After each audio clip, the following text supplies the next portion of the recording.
En Guinée, le gouvernement est tourné à l'intérieur du pays depuis quelques jours pour prêcher la paix et demander l'adhésion des populations autour des programmes engagés par le colonel Mamadi Doumbouya, arrivé au pouvoir le 5 septembre par un coup de force.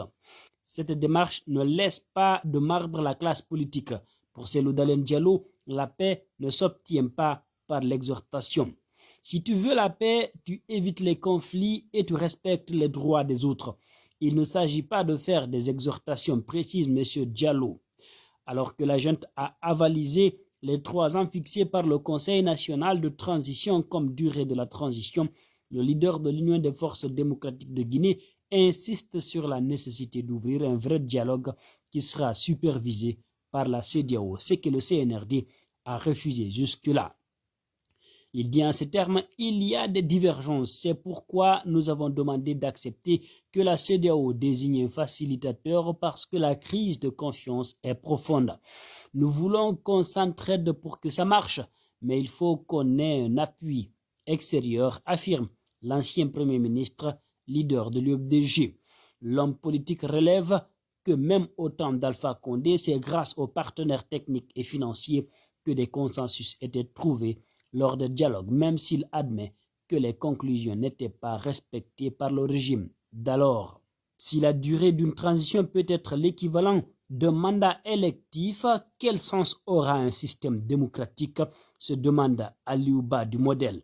La pratique des transitions militaires ne serait-elle pas ainsi encouragée pour devenir la règle de conquête du pouvoir, se questionne-t-il. Le CMRN avait trompé le peuple de Guinée pour une transition de 9 ans de 84 à 93 dont le résultat a été la dictature militaire pendant 24 ans. Le CNDD de 2008 à 2010 avait eu la même tentation avant de voir ses velléités freinées par la mobilisation des forces vives de la nation. Il a fallu rectifier la trajectoire de la transition pour amorcer une deuxième phase afin de revenir à l'ordre constitutionnel. Nous en sommes aujourd'hui à un 3e virage de l'histoire avec tous les risques de se retrouver encore dans le navire malgré les promesses, les intentions et l'envie de croire.